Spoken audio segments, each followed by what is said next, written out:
Welcome to civil কি medicine YouTube চ্যানেলে। Civil কি মেডিসিন ইউটিউব চ্যানেলে সবাইকে স্বাগত। আমি এখন ওয়েস্ট বেঙ্গল পাবলিক সার্ভিস কমিশনের অফিসিয়াল ওয়েবসাইটে রয়েছি। আজকে 14ই জুলাই যে পিএসসি যে অ্যাসিস্ট্যান্ট ইঞ্জিনিয়ার রিক্রুটমেন্টের যে নোটিফিকেশন বেরিয়েছিল তার অ্যাপ্লিকেশন প্রসেস আজকে স্টার্ট হয়েছে। তো আমি এখন সেই অ্যাপ্লিকেশন প্রসেসটার ডিটেলস তোমাদেরকে দেখাবো, কি করে অ্যাপ্লাই করতে হবে। তো চলো দেখে নিই কী করে অ্যাপ্লাই করতে হয়। তো প্রথমে আমি যেটা বলবো, সবাইকে প্রথমে wbpsc.gov.in অফিসিয়াল ওয়েবসাইটে প্রথমে সবাইকে প্রবেশ করতে হবে। তো আমি এখন এখানেই আছি। তো রাইট হ্যান্ড সাইডে যে পোর্শনটা রয়েছে সেটা প্রথমে দেখতে হবে। বলেছে ক্যান্ডিডেটস কর্নার। তো এইখান থেকে প্রথমে বলেছে log in if already registered, অর্থাৎ তোমাদের যদি এটা ওয়ান টাইম রেজিস্টার্ড হয় পিএসসি অফিসিয়াল ওয়েবসাইটে, যদি অনেকে যদি রেজিস্টার করা থাকে তো এখান থেকে ডাইরেক্ট লগ ইন করলেই হয়ে যাবে। আর যদি প্রথম টাইম কেউ যদি অ্যাপ্লাই করতে চায় তো তাদেরকে প্রথমে ওয়ান টাইম রেজিস্ট্রেশন করে নিতে হবে। তো এখানে একটু বলার বিষয় আছে, পিএসসির যে এই অফিসিয়াল ওয়েবসাইটটি আছে সেটা কিন্তু এই ইয়ারে নতুন চালু হয়েছে। আগে অন্য ওয়েবসাইট ছিল। তো যারা আগে অন্য কোনো পরীক্ষা দিয়েছে তারা ওই আগের ওয়েবসাইটে যারা রেজিস্টার করেছিল সেই রেজিস্ট্রেশন নাম্বার দিয়ে কিন্তু এখানে হবে না, তাদেরকে এখানে প্রথম রেজিস্ট্রেশন করতে হবে। যদি কিছুদিন আগে যে টেকনিক্যাল অ্যাসিস্ট্যান্ট পলিটেকনিক কলেজে ল্যাব অ্যাসিস্ট্যান্ট যেটা বলা হয় এবং ওয়ার্কশপ ইনস্ট্রাক্টর যে পরীক্ষাগুলোর নোটিফিকেশন বেরিয়েছিল, তারা যদি সেখানে সেগুলো অ্যাপ্লাই করে থাকো তোমরা, তাহলে তোমাদের যে রেজিস্ট্রেশন নাম্বার আছে ওটাতে কিন্তু এখানে হয়ে যাবে। ঠিক আছে, তো ওয়ান টাইম রেজিস্ট্রেশন সেটাই, আর নতুন করে রেজিস্ট্রেশন করতে হবে না। আর যদি এই ওয়েবসাইটের থ্রুতে তোমরা যদি কোনো রেজিস্ট্রেশন না করে থাকো তাহলে কিন্তু প্রথম থেকে রেজিস্ট্রেশন করতে হবে, আগেরটা দিলে হবে না। যেটাই যে নিচে লেটেস্ট নিউজের এখানেও কিন্তু বলে দিয়েছে, to apply for the posts under the new advertisements please registered at this website and log in. Old enrollment ID will not work in this website. ঠিক আছে, তো এখানে কিন্তু পুরোনোটা কাজ দিবে না। তো আমি এখন যেটা দেখাবো, আমার ওয়ান টাইম রেজিস্ট্রেশন করা আছে এই নতুন ওয়েবসাইটে। তো আমি ওয়ান টাইম রেজিস্ট্রেশন আর দেখাচ্ছি না। ওয়ান টাইম রেজিস্ট্রেশন খুব সোজা, এখানে ক্লিক করলে অপশন খুলে আসবে। তিনটা পোর্শন তোমাদেরকে দিতে হবে। প্রথমে হচ্ছে বেসিক ডিটেলস, নাম, বাবার নাম, অ্যাড্রেস, এগুলো দিতে হয়। সেকেন্ড পোর্শনে তোমাদের একটা পাসপোর্ট সাইজের ফটো আপলোড করতে হবে এবং থার্ড পোর্শনে একটা সিগনেচার আপলোড করতে হবে, নিজের হ্যান্ড রিটেনের সিগনেচার। ও তিনটা জিনিস করে ওকে করলেই ওয়ান টাইম রেজিস্ট্রেশন হয়ে যাবে। তারপরে যে পাসওয়ার্ড আর আইডি জেনারেট হবে সেগুলো দিয়ে খুললেই হয়ে যাবে। তো আমি লগ ইন এই অলরেডি রেজিস্টার্ড পোর্শনে যাচ্ছি, যেহেতু আমার লগ ইন করা আছে।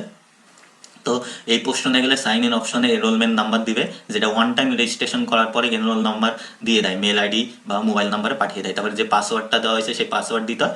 তারপরে এখান থেকে যে এ আছে সেটা করে সাইন ইন করলে খুলে যাবে। তো সেটা আমি সাইন ইন করলে আমার এরকম একটা পোর্শন চলে আসবে, যেখানে একটা পোর্শন থাকবে মাই অ্যাপ্লিকেশন, অর্থাৎ অ্যাপ্লাই ফর দ্য এক্সামিনেশন, আর একটা থাকবে সেকেন্ডে থাকবে স্ট্যাটাস অফ অ্যাপ্লিকেশন, অর্থাৎ অলরেডি যদি কোনো অ্যাপ্লিকেশন অ্যাপ্লাই করে থাকো তার স্ট্যাটাসটা এখান থেকে দেখা যাবে, আর তার পেমেন্ট থেকে শুরু করে আদার্স অপশনগুলো। তো প্রথমে আমি পুরো ডিটেলসটা আমি দেখাচ্ছি কী করে অ্যাপ্লাই করতে হবে। তো সিলেক্ট অ্যাডভার্টাইজমেন্ট, ঠিক আছে। তো এখানে থেকে সিলেক্ট করলে এখানে আমাদের তিনটে অ্যাডভার্টাইজমেন্টে রিক্রুটমেন্টে এখন যে নোটিফিকেশন বেরিয়েছে তার অ্যাপ্লিকেশন প্রসেস চলছে তিনটে। তো আমার লাস্টে যে assistant engineer civil recruitment examination 2020, তো এটা আমি সিলেক্ট করবো। তারপর আমার সিলেক্ট পোস্ট করতে হবে। তো আলটিমেটলি একটাই পোস্ট আছে অ্যাসিস্ট্যান্ট ইঞ্জিনিয়ার সিভিল। তো সিলেক্ট করার পর আমাকে প্রসিড করতে হবে। তারপর আমার এই ডিটেলসটা চলে আসবে। তারপর এখানে থাকবে এলিজিবিলিটি ফর এক্সামিনেশন, সেটা assistant engineer civil recruitment examination 2020, যেটাকে বলেছে required for the post, minimum qualification required as per the অ্যাডভার্টাইজমেন্টে যেটা বলেছে সেগুলো এখানে বাকি ডিটেলসগুলো আছে। তারপরে ডেট অফ বার্থ, এর ক্যাটাগরিগুলো একটু চেক করে নিতে হবে। নেওয়ার পরে I have read and confirm above eligibility condition করার পরে কন্টিনিউ করতে হবে। তো কন্টিনিউ করার পরে একাডেমিক ডিটেলসটা খুলে আসবে, ঠিক আছে। তারপরে এখানে ফার্স্টে রেকর্ড কোয়ালিফিকেশনটা সিলেক্ট করতে হবে, যেটা ডিগ্রি অর্থাৎ বি বা বিটেক যেটা আছে সেটা করতে হবে, ঠিক আছে। তারপরে এখান থেকে name of degree, diploma, certificate এগুলো দিতে হবে। তো ডিগ্রি নেম বলতে আলটিমেটলি বিটেক থাকলে বিটেক বা বি থাকলে বি। তো আমি দিচ্ছি বিটেক। নেম অফ কাউন্সিল বা ইউনিভার্সিটি বা ইনস্টিটিউট নেম আমি দিচ্ছি মাকআউট। ফুল ফর্মটা দেওয়াই ভালো, আমি তাড়াতাড়ির জন্য শর্ট ফর্ম দিলাম, যার যেটা আছে। ইউনিভার্সিটি নেম বা ইনস্টিটিউট নেম দিলে হবে। সাবজেক্ট স্টাডি বলতে আলটিমেটলি সিভিল ইঞ্জিনিয়ারিং, ঠিক আছে। ইয়ার অফ পাসিং বা অপটিং সার্টিফিকেট যার যেটা আছে সেটা দিতে হবে। আমি সাপোজ এখানে দিলাম 2016, তো এখানে অপশনগুলো আছে, যার যেটা আছে 2020 হলেও হবে। কিন্তু এখানে একটা জিনিস লক্ষ্য করতে হবে, যারা এবার কারেন্ট ইয়ার আছে তারা কিন্তু স্টিল নাও অ্যাপ্লাই করতে পারবে না। তার কারণ নোটিফিকেশনে কিন্তু বলা আছে যে মানে অ্যাপ্লিকেশনের লাস্ট ডেটের আগে অবধি রিকোয়ার্ড কোয়ালিফিকেশন তাকে কমপ্লিট করতে হবে। তো এবার যারা কারেন্ট ইয়ারে আছে তাদের কিন্তু এখনও এক্সাম হয়নি বা ফাইনাল মার্কশিট আসেনি, না আসা পর্যন্ত এটা অ্যাপ্লাই করতে পারবে না, কারণ এখানে কিন্তু মার্কসও চেয়েছে। তো এবার ডিভিশন যার যেটা যেরকম আছে গ্রেড অনুযায়ী, ডিভিশন অনুযায়ী আমি সাপোজ 3rd ডিভিশন দিলাম। এবার পার্সেন্টেজ কনভার্সেশন মানে অনেকের যে গেট পয়েন্ট যেটা থাকে, গেট পয়েন্ট বা সিজিপিএ কনভার্ট থাকতে সেটাকে পার্সেন্টেজে কনভার্ট করতে হয়। আমি সাপোজ দিলাম 85.2%। অর্থাৎ আমাদের ম্যাক্সিমাম ইঞ্জিনিয়ারিং ইউনিভার্সিটিগুলো কিন্তু গেট পয়েন্টে দেয়, 10 গেট পয়েন্টে তারা উপরে দেয়, এবং তার একটা নিয়ম থাকে কনভার্সেশন, সেই কনভার্সেশন করে এখানে দিতে হয়। তবে এখানে রিমার্কস, কিছু রিমার্কস থাকলে দিতে হবে যে কত কি না আছে। আমি রিমার্কসে কিছু দিলাম না, তো সেভ ডিটেলস, তো এখানে সেভ পরে সেটা সেভ হয়ে গেল। ঠিক আছে, তারপরে এখানে পুরো ডিটেলসগুলো আছে।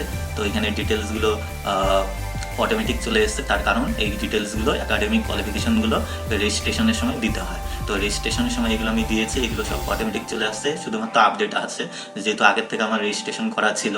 এবার যদি কিছু আপডেট করা হয়, যে কিছু চেঞ্জ হয়েছে বা কিছু আছে, তাহলে আপডেট করা যাবে। তারপরে এখানে আবার অ্যাডিশনের ব্যাপারটা আছে, যে কারোর যদি আবার মাস্টার ডিগ্রি হয়ে থাকে তো এখানে মাস্টার ডিগ্রি অ্যাড করতে পারবে।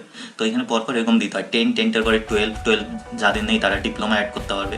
আবার 12-এর পরে যদি ডিপ্লোমা থাকে এখানে ডিপ্লোমা এক এক করে এখানে পরপর অপশন সিলেক্ট করা যায়। ঠিক আছে, তারপরে এখানে আছে হচ্ছে যদি এক্সপিরিয়েন্স থাকে তো এক্সপিরিয়েন্সটা দিতে হবে। ওয়ার্ক এক্সপিরিয়েন্স নো থাকলে নো, এস থাকলে এস। আমি সাপোজ এস করলাম, তো এখানে এস থাকার পরে এখানে সেই ডিটেলসগুলো বলতে হবে। তো এখানে বলেছে যে in case you are still continuing with the job please leave the field date of leaving blank. ঠিক আছে, তো এখনও যদি কাজ তোমরা করতে থাকো তো ডেট অফ লিভিং তো হবে না, তো এখানে ব্ল্যাঙ্ক রাখতে বলেছে। দেওয়ার পর তারপরে এখানে সেভ ডিটেলসে যেতে হবে। ওটা করার পরে আদার্স ডিটেলসের উইন্ডোটা ওপেন হয়ে যাবে।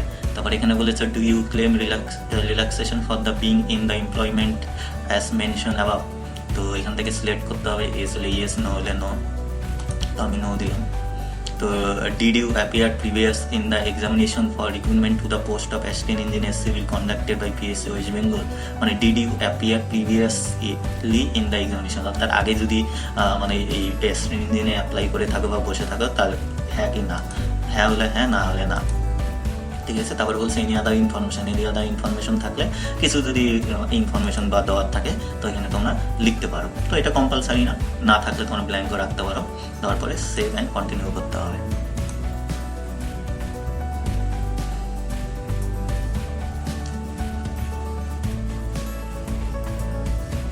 হয়ে যাওয়ার পরে পুরো অ্যাপ্লিকেশন ফর্মটা ডিটেলসটা আসবে, আসার পরে তোমরা একবার চেক করে নিবে।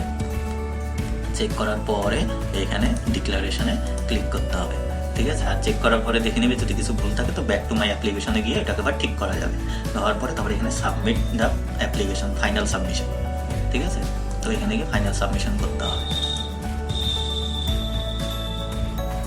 ঠিক আছে, তো ফাইনাল সাবমিশন করার পরে যেটা আসবে সেটা হচ্ছে পেমেন্ট মেথড আসবে, অনলাইন অথবা অফলাইন করলেই হয়ে যাবে।